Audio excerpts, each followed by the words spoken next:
Oke, selamat malam semuanya. Sekarang kita mulai saja mata kuliah kita Statistika Ekonomi dengan judul Uji Hipotesis dan Analisis Varian. Namun pada pertemuan ini kita akan membahas uji hipotesis terlebih dahulu, yaitu pada modul 7, di mana di bagian ini ada beberapa hal yang harus kita capai, yaitu yang pertama adalah setiap mahasiswa mampu menjelaskan pengertian konsep uji hipotesis. Yang kedua adalah mampu menerapkan konsep uji hipotesis secara benar dengan model interval, estimasi, metode uji klasik satu sisi dan dua sisi, serta model p-value. Dan yang ketiga adalah menyimpulkan hasil uji hipotesis. Dan yang keempat adalah menjelaskan keterbatasan uji hipotesis. Baik, sekarang kita ada pada slide uji hipotesis dengan menggunakan dugaan rentang. Nah, pada bagian ini kita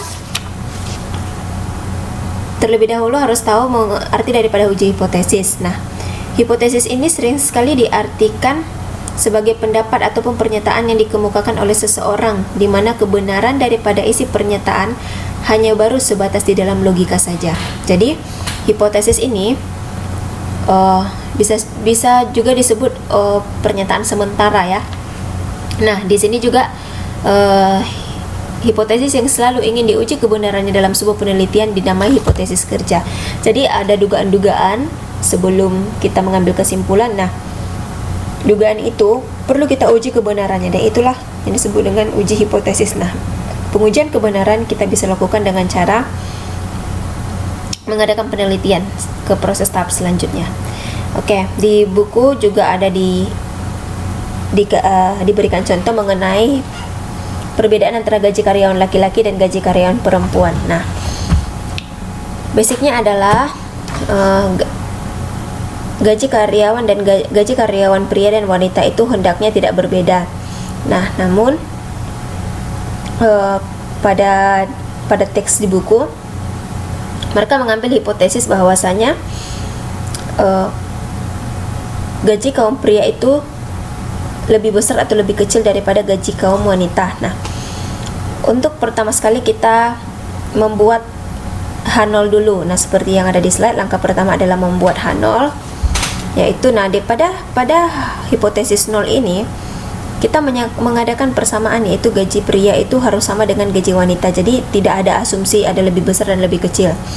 Nah, namun di langkah yang kedua adanya hipotesis alternatif atau HA. Nah, di hipotesis HA ini dinyatakan bahwasanya gaji wanita tidak sama dengan gaji pria. Nah, dari kedua bagian ini berarti ada dua asumsi, yaitu yang pertama, gaji pria itu lebih besar daripada gaji wanita, atau yang kedua, gaji pria itu lebih kecil daripada gaji wanita.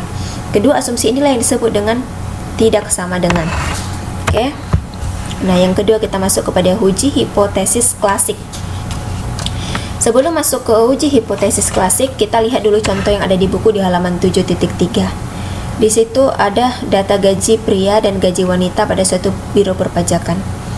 Nah, di sini adalah ada sampel yang diambil beberapa dari 52 karyawan pria dan wanita secara acak begitu, ya. Nah, di sini kita lihat bahwasanya ada gaji karyawan pria dalam ribuan rupiah. Nah, di sini ada dalam juta atau ribuan rupiah.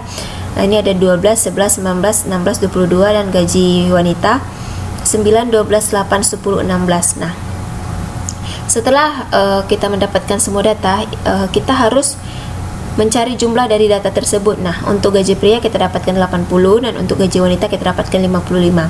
Setelah itu kita cari rata-ratanya, yaitu X rata-rata. Nah, di mana 16 didapat dari 80 dibagi 5, dan 11 didapat dari 55 dibagi 5, maka dapatlah 11. Nah, selanjutnya di bawahnya ada itu dinyatakan derajat kepercayaan. Mereka mencari dugaan rentang yang memiliki 95% derajat kepercayaan. Di sini untuk menggunakan estimasi yang kasar tentang gaji rata-rata seluruh karyawan biro perjalanan, itu kita menggunakan rumus mu1 dan mu2. Nah, di sini mu1 dikurang mu2 sama dengan delta dari X X1 dikurang X2 plus minus T 0,025.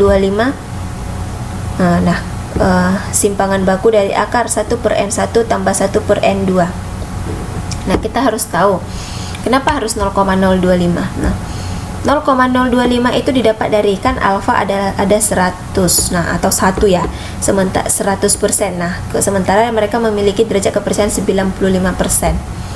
Jadi 0,025 itu didapat dari 100% dikurang 95% sama dengan 5%.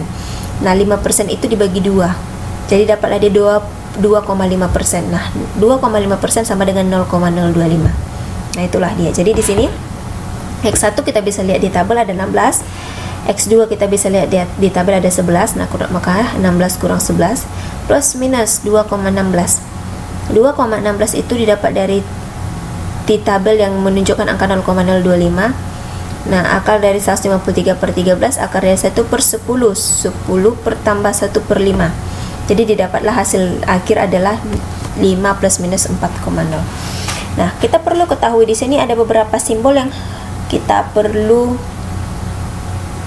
tahu artinya. Nah, di sini ada mu. Mu itu adalah rata-rata populasi. Kemudian N adalah jumlah sampel. Sigma adalah simpangan baku populasi dan S adalah simpangan baku sampel. D0 adalah dugaan rata-rata populasi. Nah, di sini kita juga dapat menghitung dugaan rentang perbedaan gaji antara pegawai wanita dengan pegawai pria. Oke, nah sekarang kita masuk ke bagian uji hipotesis klasik satu sisi. Ada contoh soal yang menyatakan bahwasanya kita hendaknya menguji suatu hipotesis pada masalah tabung televisi di mana diketahui Mi adalah 1200 jam dan Sigma adalah 300 jam. Maka secara umum hal tersebut dapat dinyatakan sebagai yang pertama. Ini ada langkah-langkahnya yang dilakukan di slide, kita bisa lihat ada 5 langkah. Yang pertama adalah menyusun hipotesis secara formal. Nah, kita dapat menyusun hipotesisnya, yaitu yang pertama dengan menyusun hipotesis nol dan hipotesis alternatif, karena tadi ada 2 jenis hipotesis. Nah, hipotesis nolnya adalah mu sama dengan 1200 sesuai dengan soal. Nah, hipotesis alternatif adalah mu lebih besar daripada 1200. Nah, kemudian kita menyatakan kriteria penerimaan atau penolakan hipotesis. Nah, di sini kita menganggap bahwa H0 adalah benar dan distribusi populasi kita adalah normal. Jadi dalam hal ini distribusi sampel yang diambil juga normal. Jadi kita menganggap sampelnya adalah random dan tidak gayut, maka kita dapat menggunakan rumus central limit teorema, di mana rumusnya adalah Z sama dengan X rata-rata dikurang mu per sigma per akar dari N. Kita juga bisa lihat ada tabel ada grafik, ada kurva. Nah, di sini kita lihat beberapa data, yaitu luasnya 5% observasi. Kenapa? Karena mereka memiliki 95 derajat kepercayaan. Nah, yang kemudian kita bisa lihat adanya X kritis yaitu 1249 dan X rata-rata observasinya 1265. Nah, dari data yang kita dapat, kita bisa mencari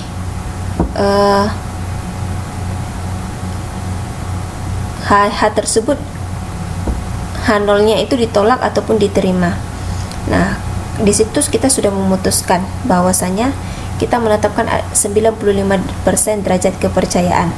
Maka dengan melihat tabel luas kurva normal, diperolehlah Z kritis itu 1,64. Itu tertera di tabel ya. Maka H0 ditolak.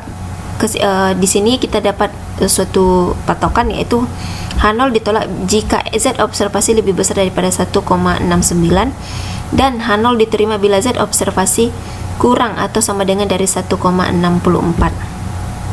Oke. Nah, yang ketiga adalah menghitung Z observasi. Di menghitung Z observasi ini kita ada rumus. Rumusnya adalah Z observasi sama dengan X rata-rata observasi dikurang mu 0 per sigma per akar dari N. Nah, di sini X observasinya ada nilai 1265. Itu kita dapat dari kurva yang ada di halaman 7.5. Nah, dikurang mu 0. Mu 0-nya adalah 1200. Nah, itu kita dapat dari soal. Kemudian ada sigma. Sigma ada 300. 300 sigma itu kita dapat juga dari soal. Dan akar dari n. Akar dari n itu 100. Nah, kita asumsikan jumlahnya ada 100. Kenapa? Karena 95% derajat kepercayaan dan lulus observasi 5%, maka ada 100. Nah, kita bisa hitung nilainya dan kemudian dapatlah nilai 2,167. Oke.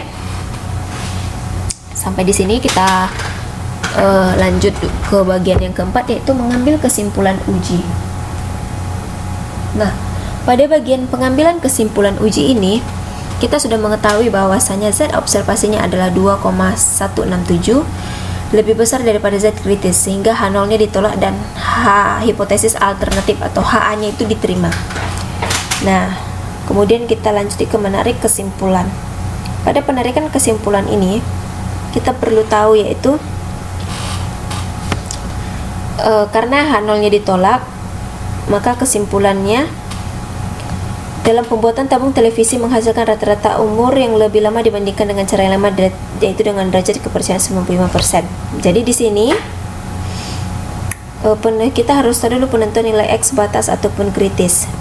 Jadi dengan derajat kepercayaan 95%, satu sisi kita Z sama dengan 1,64. Jadi Z sama dengan X rata-rata kritis dikurang mu 0 per 30 sama dengan 1,64. Jadi Z nya sudah diketahui 1,64. Jadi X kritis kurang 1200 per 30 sama dengan 1,64. Maka X kritis sama dengan 1200 plus minus 1,64 dikali 30 sama dengan 1249. Nah, jadi di sini ada kesimpulan, yaitu kesimpulan daripada kriteria penerimaan H0. Bunyinya adalah H0 ditolak jika observasi lebih besar dari 1249 dan H0 diterima bila X rata-rata observasi kurang dari atau sama dengan 1249. Nah, sampai di sini kita itu udah dapat 5 langkah-langkah dalam uji hipotesis klasik. Kemudian yang kedua adalah kita lanjut ke bagian kesalahan tipe 1 dan tipe 2. Nah, oke.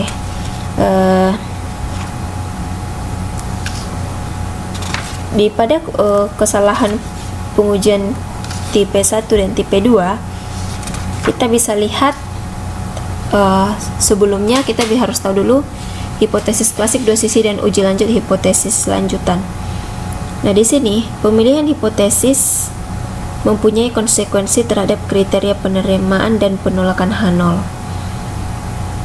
Nah, pada halaman 7.19 kita bisa lihat dua bagian kurva, yaitu di situ ada gambar di mana daerah penerimaan H0, di mana daerah penolakan H0. Oke. Nah, selain itu kita juga bisa lihat ada contoh soal di halaman 7.20, di mana di situ dikatakan bahwa sebuah biro perjalanan menyatakan bahwa mu rata-rata pendapat penduduk di Kabupaten AB adalah 15.000 per bulan. Rata-rata pendapatan itu disimbolkan dengan mu dan simpangan bakunya sebesar Rp2.000. Berarti ada sigmanya. Kemudian sebuah pusat pertokoan baru hendak didirikan di kabupaten tersebut. Nah, untuk hal tersebut dibutuhkan rata-rata pendapatan penduduk di sekitar lokasi. Setelah dilakukan penelitian dengan sampel besarnya 11-15 orang, berarti ada N, N-nya 15. Didapat bahwa rata-rata pendapatannya sebesar 14.000. Ingat, rata-rata pendapatannya. Berarti X rata-rata observasi. Nah, kemudian ditanyakan, ujilah kebenaran pendapatan biro penelitian tersebut dengan memakai alfa sama dengan 5%. Oke, pertama sekali kita dulu susun dulu hipotesisnya. Hipotesisnya H0 sama dengan mu 0 sama dengan 15.000, dan kemudian hipotesis alternatifnya mu alternatif tidak sama dengan 15.000. Nah, Setelah itu dengan sampel 15 orang, maka distribusi T kritisnya adalah 0,025 banding 14 sama dengan 2,145. Jadi ada kesimpulan yang didapat adalah kesimpulan yang sementara, H0 ditolak bila T observasinya lebih besar dari 2,145 atau bila T observasinya lebih kecil dari minus 2,145. Kita bisa lihat juga gambarnya di situ, dan di sini ada T observasinya. Kita bisa hitung T observasi, yaitu X rata-rata observasi dikurang mu 0.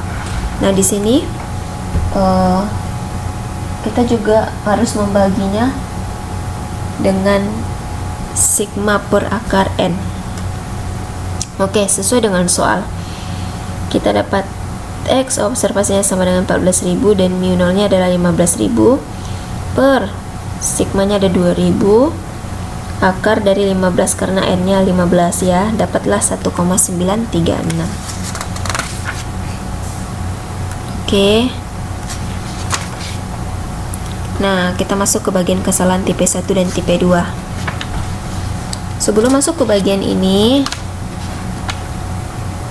kita harus tahu dulu, sebelum kita membuat keputusan untuk menerima atau menolak suatu hipotesis, kita harus mengambil suatu resiko dulu. Resiko tersebut adalah menolak H0 padahal H0 benar atau menerima H0 padahal H0 salah. Nah, maka didapatlah kesalahan tipe 1 dan tipe 2 seperti tabel di atas. Nah, di sini ada pernyataan bahwasanya kemungkinan yang dapat terjadi pada waktu melakukan uji hipotesa. Nah, jika kita dapatkan H0-nya adalah benar, maka keputusan yang benar probabilitasnya adalah 1 dikurang alfa sama dengan itulah yang digunakan untuk derajat kepercayaannya. Namun jika H0-nya ditolak, maka kesalahan dari tipe 1 probabilitasnya sama dengan alfa. Nah, itulah tingkat pengujiannya. Dan yang kedua adalah bila H0-nya adalah salah, maka kesalahan pada tipe 2 probabilitasnya sama dengan beta. Dan kesalahan jika H0-nya ditolak, keputusan yang benar adalah probabilitas 1 dikurang beta sama dengan ketangguhan uji. Oke.